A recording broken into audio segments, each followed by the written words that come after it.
आज हिंदी दिवस है। हम हिंदी हिंदी बोलते हैं और हिंदी मीडियम में ही पढ़ते हैं और हम हिंदी के ही छात्र हैं। हिंदी हमारी मातृभाषा है। हम यही चाहते हैं कि हिंदी दिवस पर सब लोग हिंदी ही बोलें। क्या है हिंदी में, क्या सीखते हो आप हिंदी से? क्योंकि हिंदी संस्कृति है हमारी।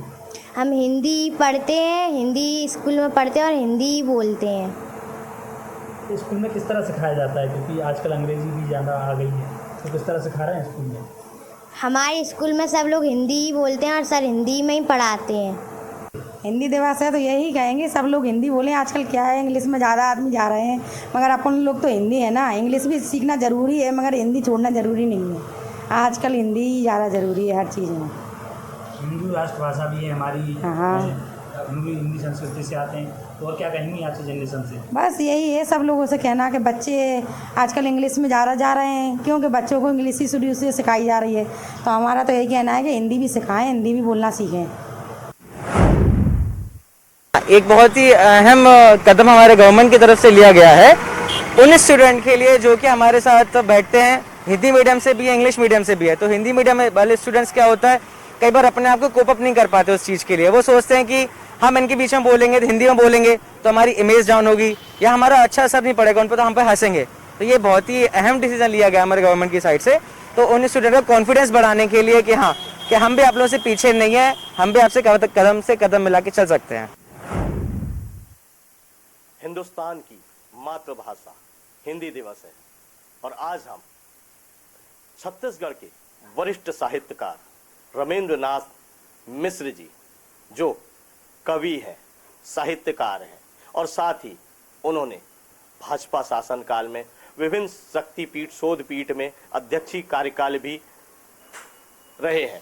तो ऐसे में हम उनसे बात करते हैं कि आज वर्तमान हिंदी का क्या स्वरूप है, हमारे हिंदुस्तान में हिंदी की जो स्थिति है वो क्यों इतनी अनछुई सी है, नगण्य सी है, क्योंकि अब लोग अंग्रेजी की तरफ जा रहे हैं। तो ऐसे में हिंदी कहीं खोती हुई भाषा ना बन जाए। तो हम बात करते हैं रमेंद्रनाथ मिश्र जी से। मैं एक नागरिक के नाते सोचता हूँ कि भारत के हर नागरिक का कर्तव्य है कि वह राष्ट्रभाषा, राष्ट्रगान, राष्ट्रगीत, राष्ट्रध्वज का सम्मान करे और आने वाली पीढ़ी को पाश्चात्य अंधानुकरण से वह बचाए। क्योंकि आज आप जैसा कि आपने कहा, वास्तव में आज हिंदी की स्थिति को देख करके हमको कभी कभी बहुत चिंता होती है। हिंदुस्तान में हिंदी की जो स्थिति हो रही है और सही मायने में क्या राष्ट्र की कोई, महात्मा गांधी या सभी लोग कहते थे कि बिना राष्ट्रभाषा के राष्ट्र जो है वो गूंगा इस प्रकार से। तो राष्ट्रभाषा का तो जिसको राजभाषा ही लोग कहते हैं, तो एक उसका विकास तो अत्यावश्यक है।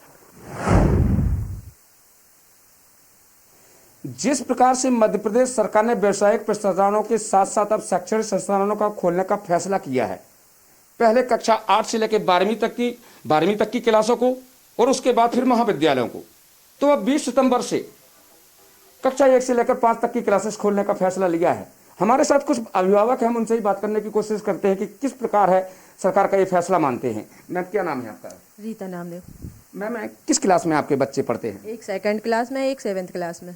मैम, सरकार ने फैसला लिया है, क्या मानते हैं और क्या सोचते हैं इस बारे में, क्या कहना चाहेंगे? सरकार ने जो फैसला लिया है बहुत अच्छा लिया है। क्या कहना चाहेंगे? आपको पता है कि कोरोना संक्रमण की तीसरी लहर है, बच्चों के साथ है, इसको दृष्टिकोण में रखते हुए आपने बच्चों को कैसे ट्रेन किया, कैसे प्रिकॉशन देने के लिए स्कूल जाएंगे तो क्या क्या कह के भेजेंगे? उनको सोशल डिस्टेंसिंग यहाँ भी सिखाया गया है, वो गाइडलाइन का पालन घर में भी बताया गया और उनके स्कूल में भी सहमति पत्र के साथ हम लोगों ने भेजा है। बच्चे 2 साल के बाद जाएंगे, कैसा महसूस कर रहे हैं? बहुत खुशी हो रही है हम लोगों को, बच्चे 2 साल के बाद स्कूल जा रहे हैं, उनकी खुशी भी, उन बच्चों को भी खुशी हो रही है।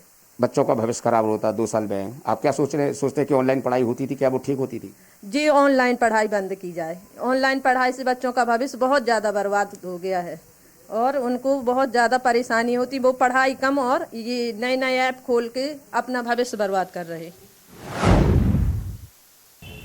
कोविड के बाद सरकार जो है वो लगातार स्कूल खोल रही है। पहले 10 से 12 तक के स्कूल खोले गए, फिर 9 से 10 तक के, फिर 6 to 8।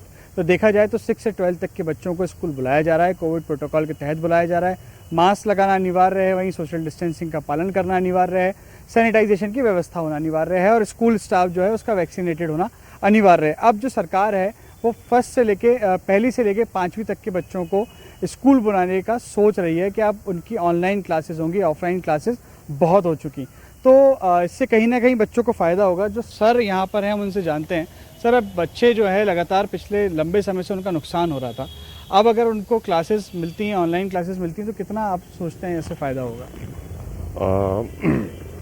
जैसा कि कक्षा 6 से लेकर के 12 तक की क्लासेस नियमित रूप से स्कूलों में संचालित हो रही है, क्योंकि ऑफलाइन तरीके से पढ़ने पर बच्चे को ज़्यादा जल्दी समझ में आता है ऑनलाइन की तुलना में। इसी प्रकार से जो छोटे बच्चे हैं प्राइमरी लेवल के कक्षा 1 से 5वीं तक के, यदि इनके पालक बच्चों को स्कूल भेजना चाहें तो निडरता के साथ भेजें। उन्हें कोरोना गाइडलाइन का पालन करने की सीख देते हुए और स्कूल के संचालक भी इस बात का पूरा ध्यान रखें कि छोटे बच्चों के लिए पूरे सैनिटाइजेशन की व्यवस्था हो, स्कूल साफ सफाई वाला हो। कोरोना काल के लंबे अंतराल के बाद एक बार फिर आगामी 20 सितंबर से प्राथमिक शालाओं को भी खोलने की इजाज़त मिल गई है, लेकिन अब चुनौती सबसे बड़ी ये है कि छोटे बच्चों का वैक्सीनेशन हुआ नहीं है। अब जिला शिक्षा अधिकारी और स्कूल संचालक कैसे इन चुनौतियों से निपटेंगे ताकि कोरोना भी ना फैले और बच्चों को शिक्षा भी प्राप्त हो सके।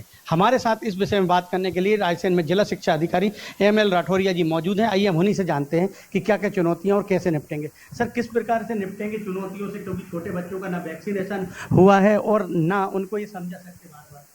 देखिए, शासन के निर्देश एवं विभाग के वरिष्ठ कार्यालय के निर्देशानुसार प्राथमिक शालाओं को खोलने का 20 सितंबर से जो अनुमति मिली है, उसमें पूर्व से भी जैसे 6 से 12 तक के बच्चों को बुलाने का जो निर्देश हुए हैं, उसमें पालकों की सहमति के आधार पर और संस्थाओं में SOP की गाइडलाइन के अनुसार सभी बच्चों को बुला रहे हैं।